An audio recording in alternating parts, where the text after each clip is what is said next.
À la résidence Massalia, Robert annonce à Jules qu'il l'a inscrit à une compétition de pétanque. Pour le motiver, il lui explique que les bénéfices seront reversés à une association qui offre des vacances aux enfants qui ne peuvent pas partir. Robert sera en binôme avec Myrtha, tandis que Jules sera son adversaire. Quelques heures plus tard, Jules propose à Zoé d'être sa partenaire pour le tournoi, mais elle lui rappelle qu'elle est déjà occupée avec le baccalauréat. Finalement, Jules propose à Aya d'être sa binôme. Cette dernière accepte dans l'après-midi, le tournoi est lancé. Robert découvre les talents cachés de Myrtha. Celle-ci lui confie que c'est son défunt mari, Roland Marcy, qui lui a tout appris de la pétanque. Jules et Aya arrivent pour les défier. Alors, pour Aya, c'est une première, et malheureusement, c'est un échec. Sa première boule atterrit sur le poignet de Myrtha. Heureusement, rien n'est cassé. Mais Robert reproche à son petit-fils d'avoir demandé à Aya de blesser volontairement Myrtha.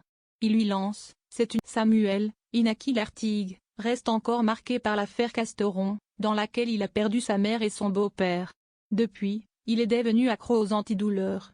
Néanmoins, il essaie de remonter la pente et donne tout sur l'affaire d'Aimé. Plus tard dans la journée, Samuel consulte Gabriel pour ses douleurs permanentes au dos. Le médecin lui conseille d'aller voir Axel, mais Samuel insiste pour avoir une nouvelle ordonnance de médicaments. Gabriel le met en garde, ce ne sont pas des bonbons, c'est très addictif. Gabriel accepte, à condition que son cousin, Samuel, passe une IRM. Gabriel le dépanne de 2 cachets d'antidouleurs. De retour au commissariat, Samuel informe Morgan que son IRM n'a détecté aucune anomalie. Morgan tente de lui remonter le moral, et lui conseille d'aller consulter un psychologue, mais le policier est sur la défensive. Furieux, il s'exclame, « Tu n'es pas de la médecine du travail. Tu vas t'occuper de ton taf de brigadière et tu me laisses gérer ». Au pavillon des fleurs, Luna continue de défendre Chloé. Eric et Blanche sont moins optimistes qu'elle. En effet, ils sont convaincus que l'ancienne détenue a rechuté.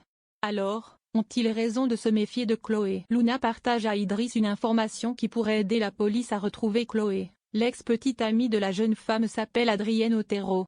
Idriss informe Luna qu'il va se pencher sur cette affaire. Pour lui, Adrien est dangereux. Au commissariat, Morgan a également une piste intéressante. Elle a découvert qu'un patient était commun à tous les cabinets médicaux qui ont été cambriolés. Il s'agit d'un certain Joseph Bernet. Qui est cette personne? Juste après cette étonnante découverte, Patrick se rend au cabinet médical. Il demande à sa femme, Babette, de rechercher un prénommé Joseph Bernet dans la liste de patients.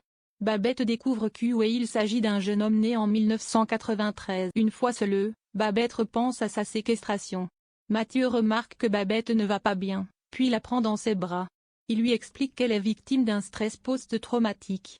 Babette va-t-elle céder? Au même moment, au commissariat, la police découvre que Joseph Bernet n'est autre qu'Adrienne Otero, l'ex-petite amie de Chloé.